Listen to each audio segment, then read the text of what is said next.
All right, next session. Thanks for those who stayed here. It seems to be all the people interested into the VRED capabilities. I'm here together with Bianca, which is our principal user experience designer. Thank you. And she will join the presentation because she and her team obviously contributed a lot to the last year and to the releases from a workflow and user interface design point of view. So let's simply start and jump into it. A little bit a safe harbor. There's not really something confidential in that presentation. Most of you people know myself. As I said, Bianca is working as a user experience designer or principal experience designer. And they do a really good job. The way how I'd like to, or we'd like to present it this year is similar like we did last year. And it's more a review of what have we achieved over the last year. So from last AIF to this AIF, what are all those great features? It's not really necessary to read over that. But I want to show you what happened in that last year. And this is actually quite a lot of features. Everything that is highlighted in yellow belongs together in some way. So you can see that we did a lot of efforts and improvements in terms of user experience. We also in terms of rendering over the year. This reflects quite good, I think, our Agile, our Scrum process in the department. And it is really our mission to drop improvements to you when they are ready instead of having them 110% finished. So we will talk about the features in general that are highlighted over here. And we will start with our user experience improvements we did. Thank you. Yeah, here you have a small overview. Let's start with the home dialog. In the past year, we have released features for the onboarding dialog, like recent files and example files, like open them up from the dialog. And therefore, we decided it's not only a dialog anymore for inexperienced users, and we renamed it to home dialog. In all other Autodesk applications, you can also find a home dialog, and it's always located on the very left side of the menu bar. So we did the same with a small house icon. And yeah, still under the help, you can find the getting started option. So this option directly guides you to the getting started section in the home dialog. So if you need help and find tutorials, you can still directly get there. In the main toolbar, you can also find now an XR toggle button, so easy access to switch between display and HMD device. And also in the preferences, you can now set up your preferred HMD device. We also overhauled some modules in their layouts, like clipping, annotation, connector, and animation settings. And for example, in the annotation module, you can also now create groups. So gives you the option to easily control visibility of a bunch of annotations by turning on and off the group. So at the same time, they're on and off. Like from in other modules, you also know the depth search above the tree. And also underneath the tree, there is this slider to collapse and expand the tree easily. And this slider also is now in the preference dialog. So for the preferences, you can also find underneath the tree this slider. And also it's easy now to adjust finally the background color over a gradient slider. So many years you had to type in weird numbers. Now it's easily doable over a gradient slider. Also, warning dialogs, it's now possible to enable and disable them in the preference dialog, and you can specify your custom location of the incremental files. Float value precision. We also had, or you're maybe familiar with, when you typed in numeric fields, for example, 123.123, you got a weird result like 123.09998. And now we are more precise than that. So we limit it to 6 digits. And if you now type in 123.1234, it will be limited but precise on 123.123.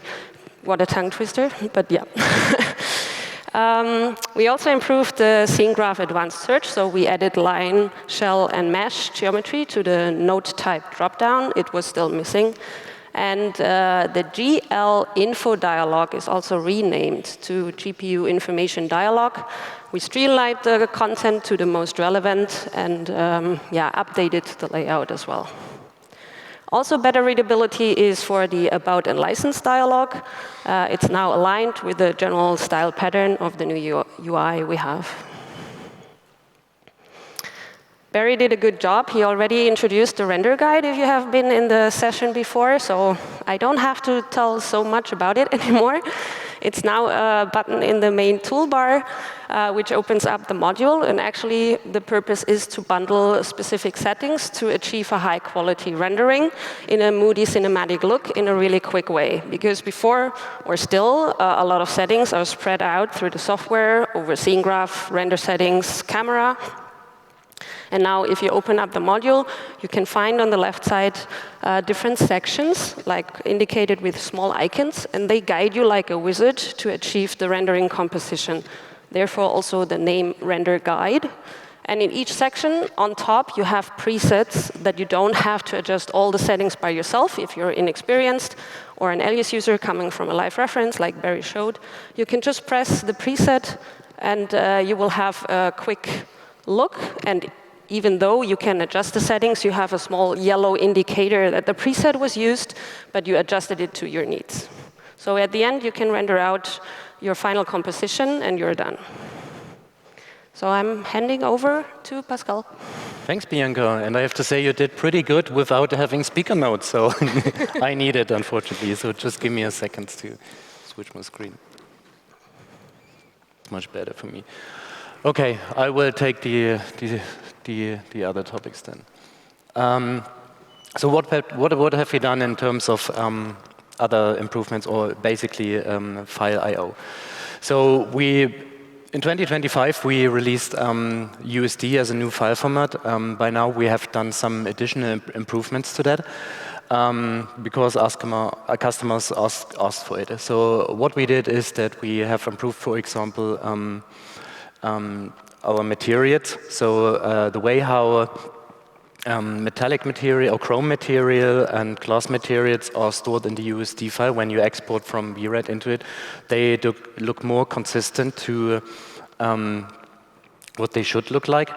We also support now animations, vertex cached animations on import, as you can see here on that example. That wasn't possible in 2025 itself. And also, when you export USD from VRED, it keeps the animation, and you can transfer that into other applications as well. And as well, we support now multiple UV sets coming in and going out. Obviously, VRED is only capable to handle the material and also the shadow UV map. The only two that are really needed in VRED, but if it has multiple and were imported from other applications, it keeps them in the background, and when you export as an USD file, you will still have them. Then we did some additional improvements that might help, for example, our manufacturing customers. So we did some improvements into the Inventor direction. So Inventor has it's called model state, so it can have different variants or variations of transformations. If you think about an hydraulic kind of thing, it has the 0 state and maybe different other state, and it's now possible to import either the current one, as you have left Inventor when safe, or the latest, which is not necessarily the one that was stored on saved. So you can bring in some variation, at least from Inventor. We also added texture support for the FreeMF file. FreeMF is the newer STL, a format that is heavily used in printing. So whenever you want to print a model with textures, that's the format to go. Something that is new in 2026 and might be from interest for most of the customers that are currently moving into the CATIA V6 3D experience world is that we now support the 3D XML file on import. And this is because we added a new data translator for certain formats, which is CATIA, which is NX, and SolidWorks. So to enable that, to enable the Freedom XML support, for example, we had to introduce that, and it's basically it's a more it's a newer and more robust framework to do so, and this is not on default right now. So we engage, or we heavily rely on your information, and we'd like to be engaged and for testing purposes switch to that new translator if you work with one of those formats and give us feedback. Because long term, I think we will switch to that new translator on default. So very similar like we did in the past years with the JT format. That was the Open JT format was just introduced, and now it's our new default. And we are planning the same for that new data translator. So whenever you have the chance, try the new one, and please give us feedback. Okay, my favorite topic, rendering, of course, is something customers really appreciated was the introduction of GPU ray tracing and FRED design. So keep in mind that FRED design can just handle one GPU compared to FRED Pro from a licensing point of view. But that was missing. But we realized that GPU is the way to go, and it found heavily adoption in the industry. And customers moving into that, and of course also our FRED design customers should be able to leverage that technology. Then also we did some improvements on ray files, so it is now possible that they work in GPU ray tracing.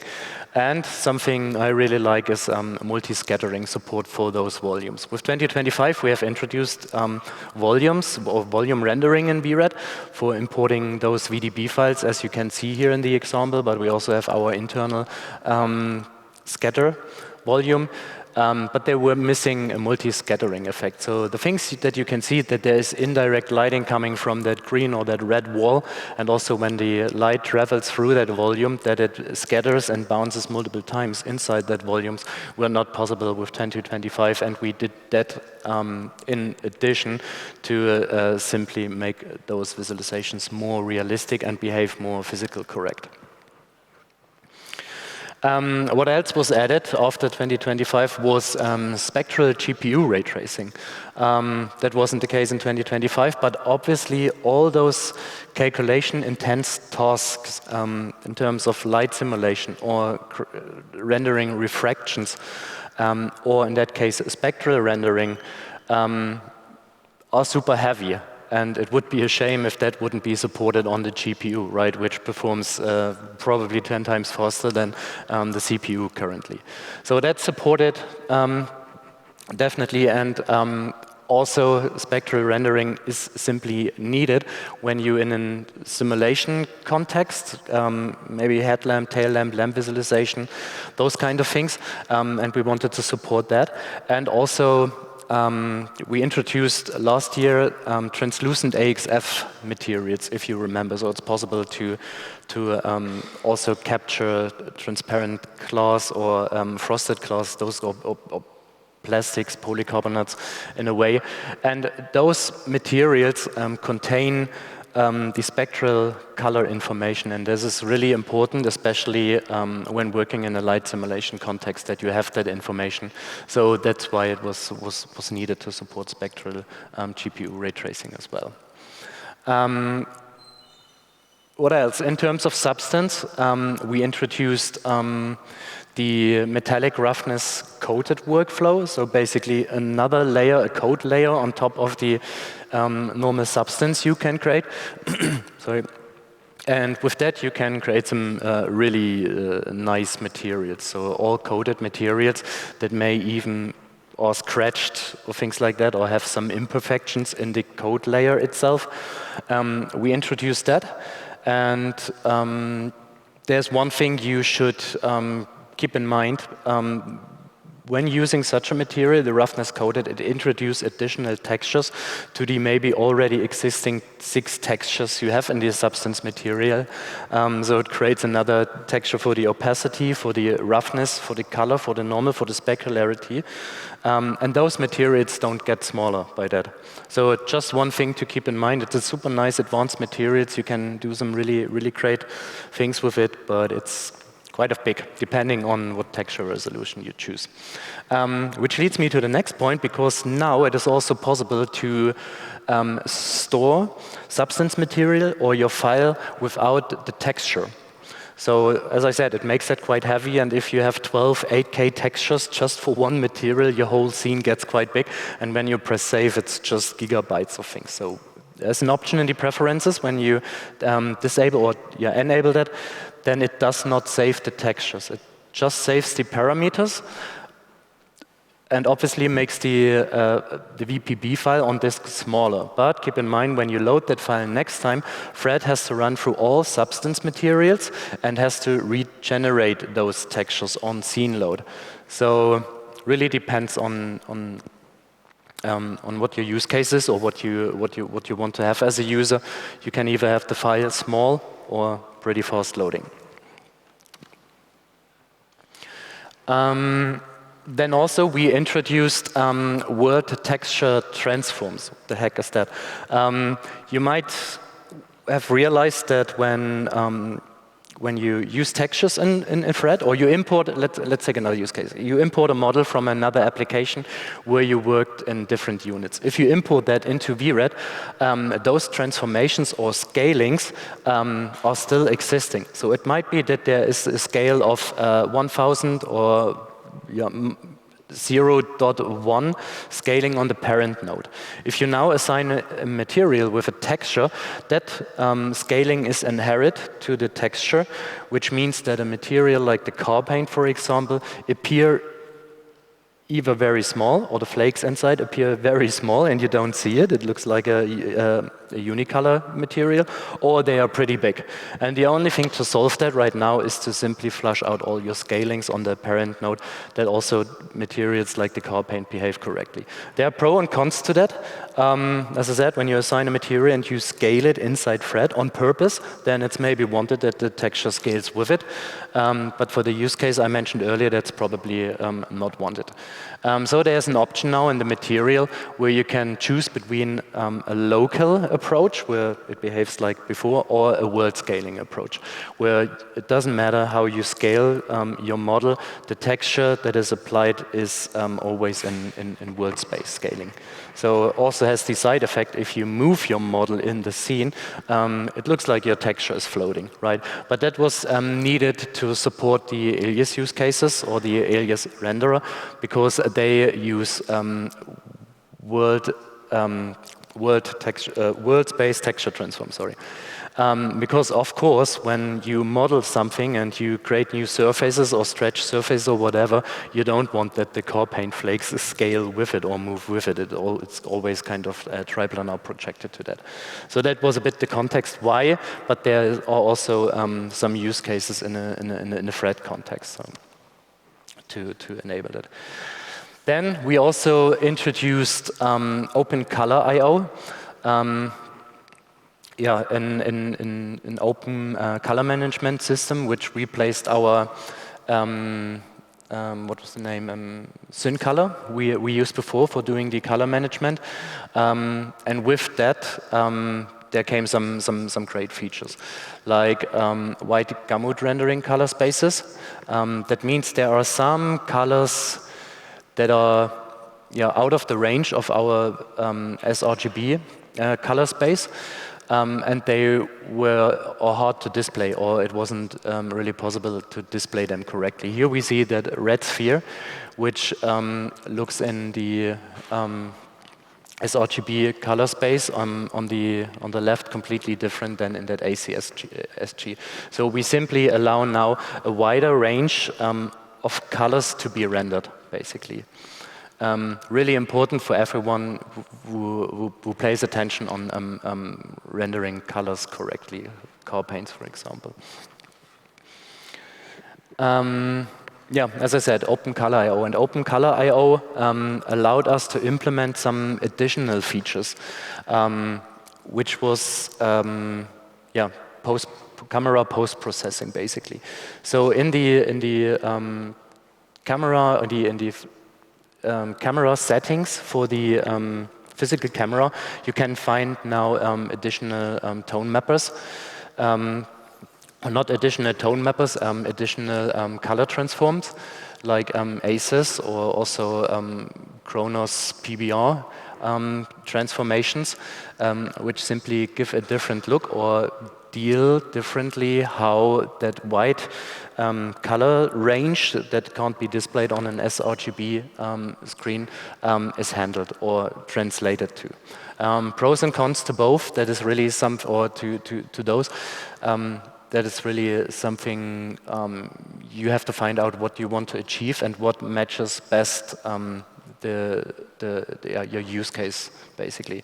And in addition to that, we also have some look modifications introduced, but I'm not going too deep into that. But basically, that tone mapping behavior was worked on quite heavily over the last year. What is a little bit easier maybe to explain is in the color management that we also introduced some grading capabilities that also come with OpenColorIO. That was basically the enabler. And this allows you to tweak your rendering you see on screen in a different cinematic look, whatever you want, right? You either want to have it vintage or you want to have, I don't know, a cooler rendering, and you can do that simply as a post-process. So, yeah. That allows you grading on the primary color. This allows you the grading on the tone color. You also have some RGB curves you can manipulate. You can also load 3D LUTs into it.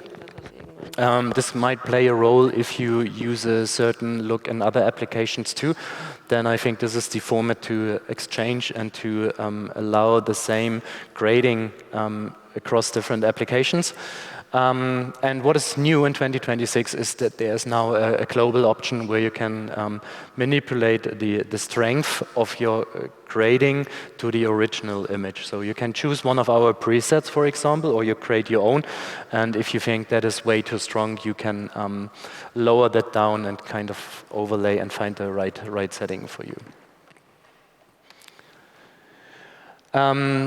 With that as well, there came a basic color correction. So that's basically a color picker, as you can see in the video. And you can identify the area which should be the white point in your image, and then kind of calibrate the camera temperature against that white point. So in that sheet, you see I pick the white point, which I'm expecting to be white in my scene, and then adjust the colors or the temperature against that. It's new too. Then one of my favorites, not everyone likes it, is chromatic aberration in 2026, which is a very subtle effect of the camera lens, right, where the white light, basically it's dispersion. The white light separates into its color spectrum, and not each color is able to reach the sensor. And this leads to an effect that the RGB colors are drifting away or separating at the edge of the image. That's usually something hardware manufacturers try to avoid, right? And technology became better and better over the years, the lenses, the sensor, etc. So in a modern movie world, or you wouldn't see those kind of things, but at the same time it makes imagery or movies especially kind of flawless and boring. So that's why all those post-processing effects like chromatic aberration, some noise, lens distortion, etc., are reintroduced in post-processing, because it simply helps to sell the image and make it closer to reality. Because photorealism isn't clean. It has all those little imperfections our real world has, starting from the materials to the camera behavior as well.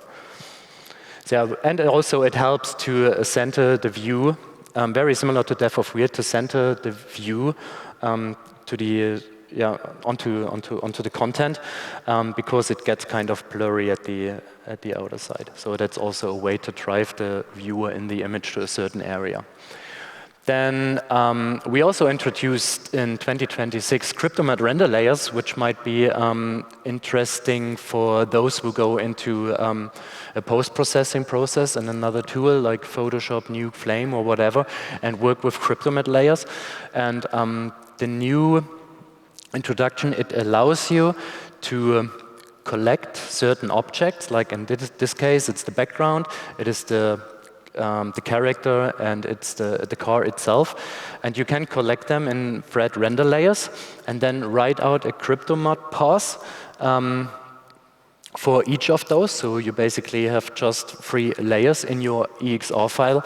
And if you open that then in Photoshop, you can see that there is, for each of the layers you have defined in our render layers, a separate CryptoMatte path existing. So that can be helpful. Because before it was either possible to write out each geometry as a CryptoMatte path, which makes it a bit difficult to collect them together in Photoshop, for example, and then do your post-processing on that, or for materials. And sometimes materials apply to different parts, but one part might be something different. You don't want to have in that layer as a post-process because, for whatever reason. So it was a bit difficult. So that can simplify really things if you are clear which parts of your model you want to have in a separate layer later. Also new, which came with 2026, and in particular with that render guide, because we think it simply helps to control your image or your composition in the image, or the composition lines, basically. And there are a couple of different settings what you like to have. Either it's a rule of third or something else, and you can actually combine them together if you like. So those lines are rendered on top of the image as a temporary overlay, just to help you to control your camera, your viewing angle a bit better to what seems to be appealing. What's also possible now is that you, on export or rendering an image, that you can write a denoised and the undenoised image at the same time. So sometimes it's not clear when you use the denoiser for your final rendering if that's the better result actually, or if it denoises too much, especially when you think about some brushed metals, for example, where you want to have that. The denoiser thinks it's noise and removes it completely. And in that case, you can write that out at the same time, because what we are doing internally, we're rendering the image, and when that's done, we do the denoise and then we write it. So we can also simply write, when we're done with the first pass and rendering, do then the denoising and write out another image. So it basically saves 2 images. And what is also new is that we have 2 denoisers in VRED. For those who do not know, we use the GPU one from NVIDIA, and we also have the Open Image Denoiser integrated, which before was just running on the CPU, which is for offline rendering totally fine, but for real-time rendering, obviously that is not fast enough. So most people switch to the GPU optics denoiser. But now also for open image denoising, the GPU is supported. I just have a personal preference what to use, but I think the open image denoiser is doing a pretty good job. So in terms of XR, what else have we done? 6 minutes left, okay. So for, yeah, but I'm very at the end. So for XR, we introduced a generic controller. So for some of our or devices we have integrated some custom controllers, so basically the ones that exist in reality. But due to more and more HMDs appearing and everyone has a different controller and a different setup maybe by now, we thought it would be a good idea to have a generic controller that is pulled always when there is a device where we don't have the controller model for it, that you don't get a HTC controller when using the Meta, for example, right? So it's pulling up that. Then also new pass-through support in XR, since more and more devices are supporting that. That is now supported or was supported over the year on the HTC Vive XR Elite. That works as well in OpenXR, and brand new is the Meta Quest 3, where we now also support video pass-through in the device. Keep in mind, on the Meta Quest 3, I think that is still beta in the Meta app. So as far as I know, it requires you to have a developer account on the Meta side to enable that feature in the app. When that's done, that should also work in VRED. And we also support for, there's those devices who support it, like we can see outside from Shift All, the Megan X, which supports 10-bit. So OpenXR supports that 10-bit, and it makes a difference in the rendering itself. And if you did not have the chance yet, please feel free to try it out and see yourself if there's a difference. Also supported over the years mixed reality hand tracking.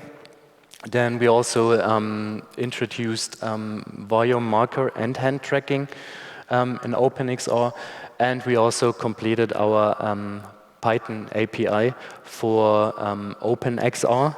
And we think, because long-term, right, when I say long-term, we really do not know what that means. Long-term, we wanted to rely on OpenXR only, because in VRED there's still some native implementations for the VREO, for example, and we still also support OpenVR. But long-term, we want to move to OpenXR, and all the new devices that are coming in the future should align on OpenXR as well, because that's for us the common ground to sit on in the future to support certain new devices as well and functionality as well. Yeah, and then improved XR setup time for touch sensors. What does that mean? I had a conversation yesterday with a customer who does not really know what our high-level language sometimes means. So what it means is when creating a touch sensor in VRED for whatever geometry, opening the door, switching the wheels, and going into XR, we use physics in the background. We create a collision geometry with the physics SDK, and sometimes, because customers can simply do not know, they throw it in the whole car as a touch sensor, and then physics sometimes crashes when creating those touch sensors that you are, or that colliders, that you are able to touch them with your finger point. It crashes without any information, and you can simply do not know. We have updated the physics SDK for doing that, and it's doing much, much better. So we think you can now have complex geometry. You should not throw in the whole car as a touch sensor, but you can have way more complex geometry, like the whole door, for example, as a touch sensor, which is then created, or which then creates a collider you can touch with your finger point in XR. And that's what that basically means. Scripting, we did some additional stuff too. We introduced the collision API, which allows you to do things like that.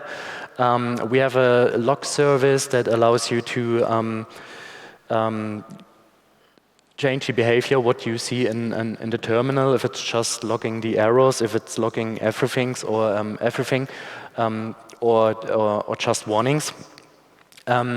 Then meme data or MIME data support, that was very important to customers who create their own plugins, scripting plugins, and want to drag and drop nodes from maybe the scene graph or the camera editor into that to do then something in their own plugin. And before introducing that MIME data support, it was not clear what data type that actually is, or what data type that object has I dropped into my own plugin. And with the MIME data, those kind of things are possible. So you know when you drop in a group or a geometry or a camera or viewpoint, you know what data type that is, and then you can deal from that with it. There's also an example in the Python example folder, yeah, if you need some help. And what is OpenXR completion, and what is brand new in 2026 is the render settings are now decoupled. That means you have full Python API v2 access to the offline render settings now as well, in terms you're planning to do some customization around offline rendering. Yeah, so we actually have a new web shop from CGI background. I guess you know all other web shops we already have. You just open it up and you're coming to a landing page where you can find the VRED Ray HDRs from CGI background. You can also search and purchase other HDRs. And if you have the download completed, you can just add it to the VRED DOM environment, or if you have images, they are added as backplates to the scene plate editor. For the VRED library, there are also now 10 free HDRIs from CGI background. So you need to go there, just download them, unzip the file, and add the file location to your preferences, asset manager preferences. And then they are available inside of your asset manager under the environment tab. And then you can easily drag and drop them into your scene when you need them. Also, we have a new 3D environment, the light tunnel. You probably have seen it already a lot in some of the videos. Yeah, it's available in the VRED library as a 3D environment asset. It actually combines warm and cold light to come close to the D65 daylight.